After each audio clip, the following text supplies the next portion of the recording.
Real English for your daily life. Master English together. You get home, drop your bag, and tell yourself, just 10 minutes? Then suddenly it's 10:30. You've eaten something random and the whole evening feels gone. And the weird part is you're not even having fun. You're just stuck there, half resting, half scrolling, and somehow still feeling tired. Exactly. And that's the pain point tonight. It's not that you're lazy, it's that your brain never really gets to wind down, so the night never feels complete. This is a B1 level episode, perfect for intermediate learners. Beginners, you are welcome too. And if your evenings have been feeling empty, you're not alone. We're talking about why small changes can make a night feel more satisfying without turning it into a perfect routine. Yeah, because nobody needs another rise at 5 a.m., journal for 40 minutes, become a new person plan. My couch and I have already formed a legal partnership. Quick question. When you get home, do you usually pick A, phone first, or B, food first? Just think of one answer right now. And while you're thinking, we're guessing you're listening on the train, in bed, or hiding from your to-do list with one earbud in. There is one thing we discovered. You don't always need a bigger evening. You need a better transition from work to life. Stay until the end for our word tour 5 expressions you can use right away. Wind down, recharge, guilt-free, small win, and settle into. And later, we'll give you one tiny trick that can make your evening feel like it actually belongs to you. So tonight usually disappears into the sofa, the screen, and that weird what did I even do feeling. This one's for you. Last Tuesday, I got home, kicked off my shoes, and said, I'll just rest for a minute. 3 episodes later, I was staring at the ceiling and feeling weirdly empty. That's so real. And the strange part is, the night didn't even feel relaxing. It felt like it leaked out through the cracks. Exactly. You don't need a dramatic life fix. You need a way to wind down so your brain knows work is over. And that's where people get confused. They think rest means collapse, but collapse isn't recovery. Let's name the feeling first. You're tired, but you're also mentally noisy. Your body is home, but your head is still at work. Right. You're still replying to emails in your mind, still replaying meetings, still carrying that one awkward sentence you said at 3:17 p.m. Oh, the 3017 p.m. sentence. Your brain keeps it like it's an heirloom. Exactly. And then you sit down, open your phone, and suddenly 40 minutes are gone. No transition, no finish line, no sense of closure.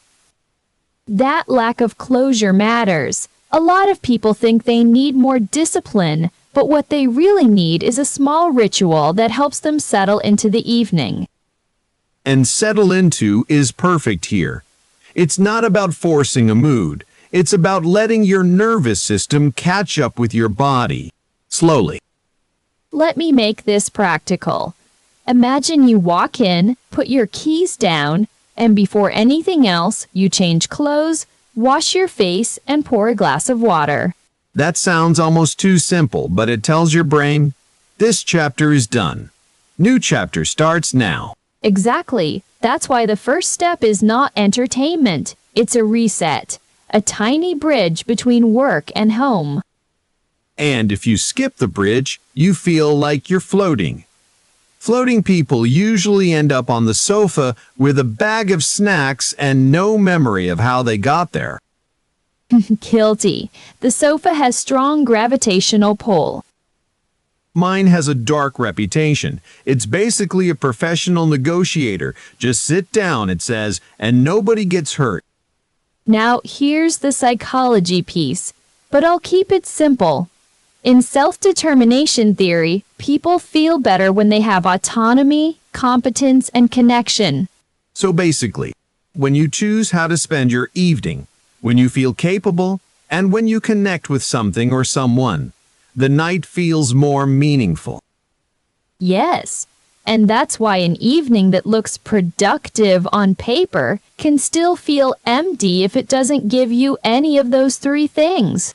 You can finish 10 tasks and still feel flat if every task felt forced, rushed, or meaningless.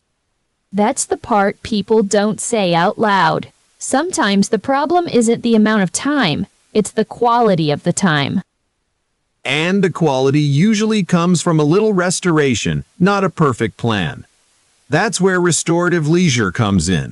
Time that actually gives something back. Let's be honest about the modern evening. The phone is easy. The algorithm is cheerful. Your brain is exhausted. That combination is dangerous. Dangerous in a very boring way. No explosions, just 40 minutes of one more clip, and then the sudden realization that the kitchen light is still on. And then the guilt shows up. Not because you did something terrible, but because the evening disappeared without a sense of completion. That guilt is loud, and it's usually unfair. You didn't fail. You just didn't give your brain a clean landing. Let's do a tiny experiment. Picture 2 evenings. On one, you walk in, drop everything, and scroll until bed. On the other, you take 3 minutes to reset. Then you do one complete thing. Like what?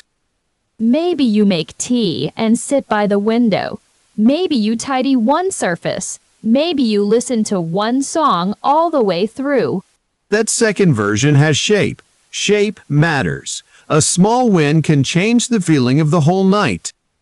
Small win is such an important phrase here because it's not about impressing anyone. It's about telling yourself, I did something that counted. Exactly, and that feeling isn't fake. It's a real signal that your evening contained a finished moment. Not every night meets a grand achievement. Sometimes finishing one thing is enough to keep you from feeling like your life got eaten by the sofa. The sofa really is the villain of this episode. Okay, let's go deeper. Why does a tiny finished thing feel so good? Because the brain loves completion. Unfinished loops stay open. Finished loops let you breathe. So when you do a small win, you're not just being productive. You're closing a loop. Yes, and that's why a 10-minute walk can feel more satisfying than 2 hours of passive scrolling. One gives your mind a boundary. The other gives it fog. And fog is exhausting. People call it rest, but it can leave you more drained than before. Here's another useful detail. Guilt-free rest matters. If you rest with shame, your nervous system doesn't fully relax. That makes sense. I should be doing more is not very restful. It's like trying to sleep with a tiny manager standing beside your bed. Tiny manager sounds awful. Mine has a clipboard and very unrealistic standards. So, the goal isn't to do everything. It's to choose one thing that helps you recharge in a way that feels honest. Recharge is a great word here. It's not just about stopping. It's about getting some energy back. Right. And recharging doesn't always look impressive. Sometimes it's warm food, a short walk, a clean desk, or a shower that resets your whole mood. A clean desk is weirdly powerful. One clear surface can make you feel like your life is at least 12% less chaotic. 12% is not a scientific number, but I accept it. Thank you. I'm bringing data energy to this episode. Let's roleplay for a second because this is where people usually stumble. Noah, pretend you get home and say, I'm so tired, I'm just going to lie down for a minute.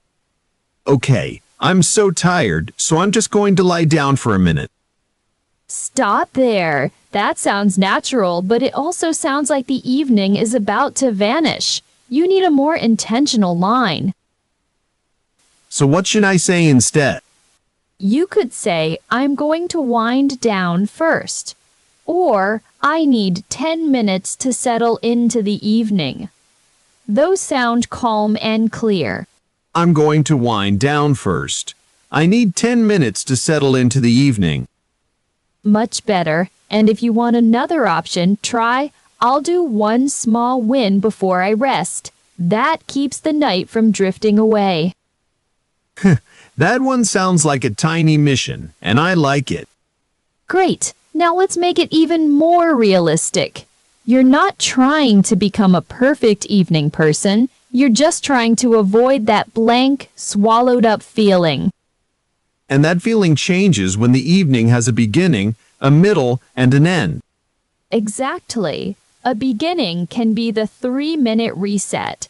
A middle can be one micro-activity. An end can be a clear line like, okay, now I'm done. That structure is simple, but it's powerful.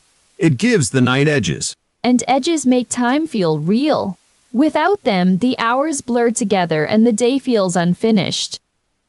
That's such a good point. You're not fixing your entire life at 7:40 p.m. Dear, you're just giving your brain a better landing. Exactly. And that landing can be guilt-free. Not lazy, not chaotic, just kind. Kind to yourself matters more than impressive. Every single time. Coming up next, we'll zoom in on the 5 phrases you've already heard and make them easy to use. So stay with us. Your evenings deserve better than disappearing into the sofa vortex. So let's be honest. A lot of people hear micro-recovery and think, great, another soft idea that sounds nice but won't help me. I get the doubt, but I'm not convinced the problem is softness.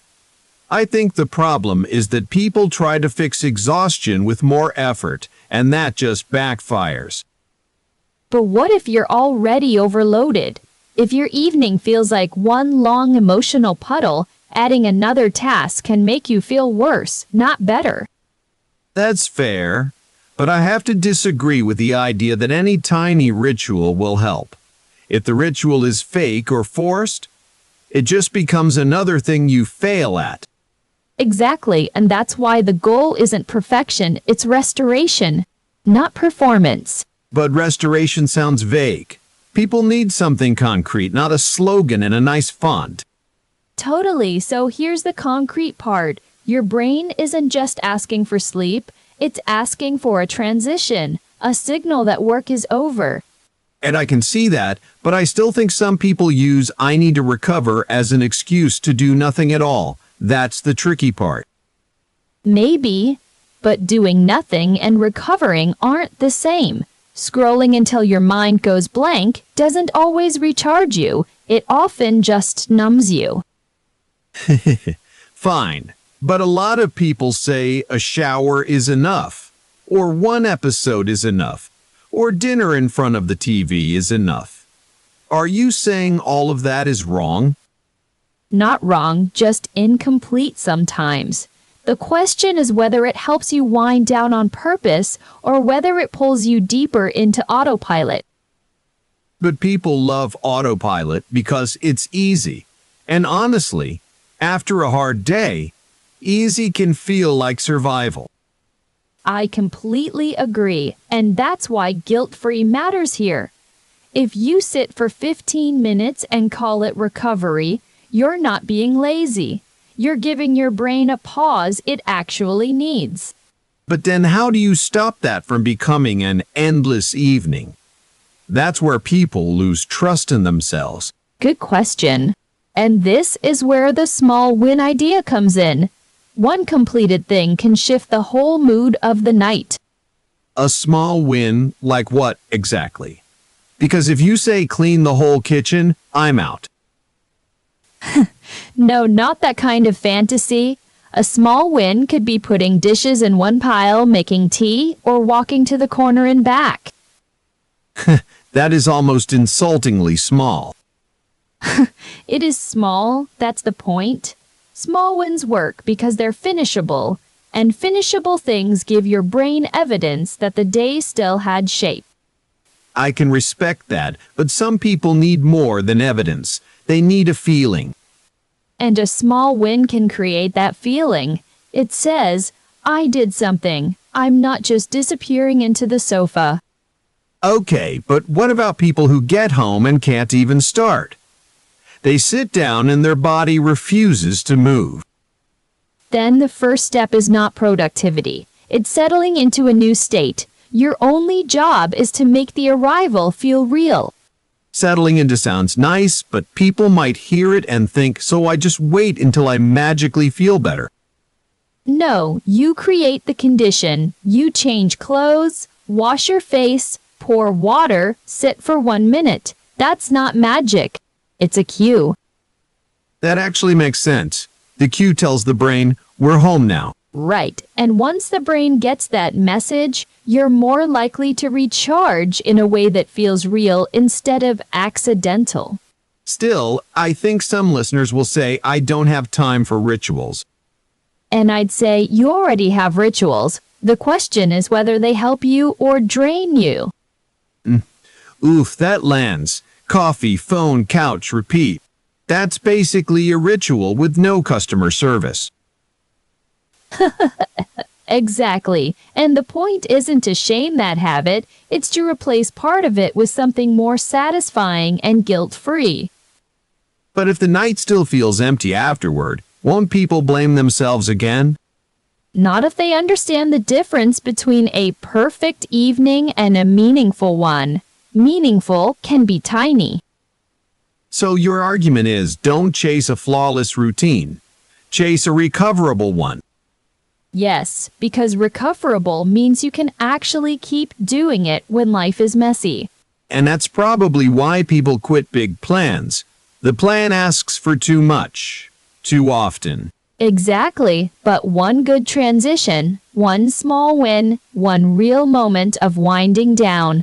That's sustainable. I'll admit, that's a stronger case than I expected. I still think people will resist it at first, but maybe that resistance is the habit talking. Probably, and if tonight's habit is to collapse, tomorrow's habit can still be kinder. So the real debate isn't do you have discipline, it's can you build an evening that helps you settle into being home? That's exactly it. And maybe the win is not doing more, but feeling less lost. Which is ironic because sometimes the shortest evening routine can feel like the longest breath of the day. So the big idea is simple.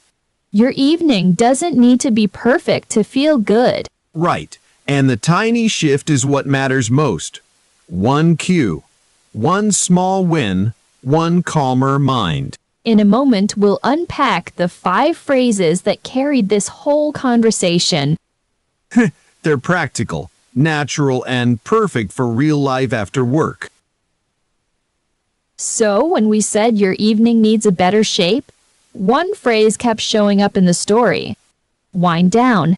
Right, and it's not just rest, it's the move from busy to calm, like your brain is lowering its volume after work. Exactly. You might say, I need to wind down for 10 minutes. That sounds natural, and it tells people you're easing out of work mode. And notice the feeling in it. Not collapse, not crash, just soften. That's why it fits so well here.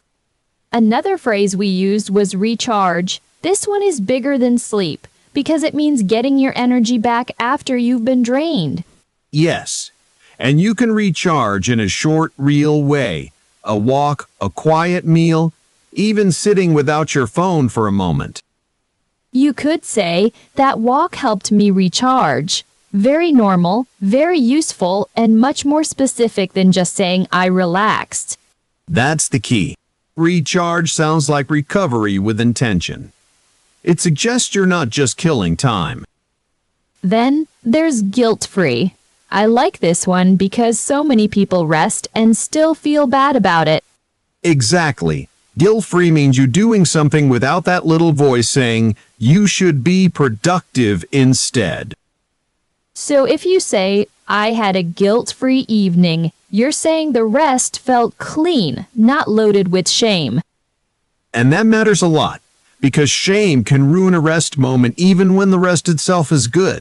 I think my favorite phrase tonight is small win. It's tiny, but it changes the mood fast. Totally.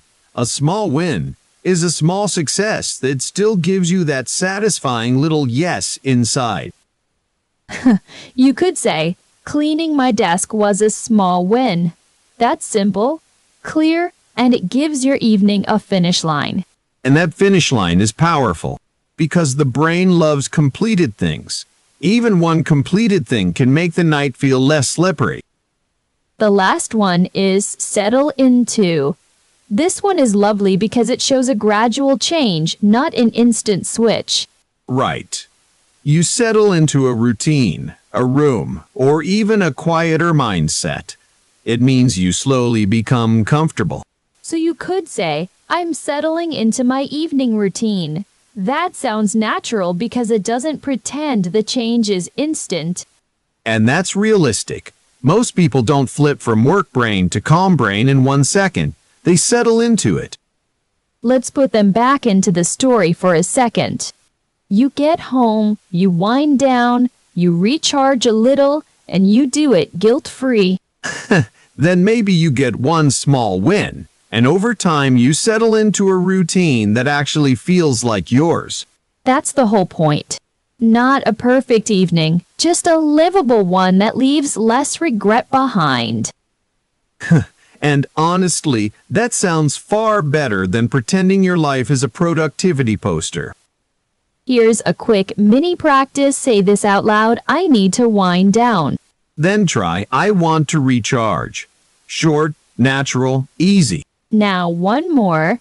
I'm taking a guilt-free break. That one feels kinder already. And the last two can be, that was a small win, and I'm settling into my evening. Nice. Those are the kinds of phrases that make everyday English sound real, not memorized. Exactly. Use them once, and they start sounding like yours. So, that's the heart of today's episode. Your evening doesn't have to be packed to feel meaningful. Right, and the big shift is this. Stop asking, did I do enough? And start asking, did I recover in a way that felt real? A few small changes can make that happen. First, give yourself a 3-minute transition when you walk in, change clothes, wash your face, pour water, anything that tells your brain the workday is over.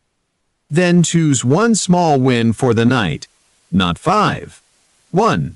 A short walk, a simple meal, or clearing one surface can be enough. And the third thing is to make it guilt-free. If you rest with guilt, your body may stop, but your mind keeps working overtime. I've had evenings where I thought I was resting, but I was really just carrying work home in my head. That's the difference. Rest with no release is just another kind of tension. I remember one night after a long day, I changed into soft clothes, made tea, and sat by the window for 10 minutes. Nothing dramatic happened, but my whole evening felt less heavy. And that's the point, honestly. Not every night needs a big story. Sometimes the win is simply settling into yourself again. And so if tonight is waiting for you, try the tiniest version first. Wind down on purpose. Reconnect with one small win. Recharge without apologizing for it.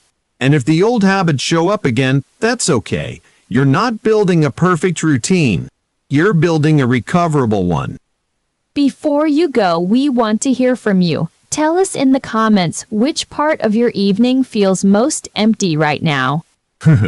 We read every single comment. Thanks for listening, and next time, we'll keep going with more real, useful English for everyday life. Thanks for listening, and take care of your evening tonight. Bye for now.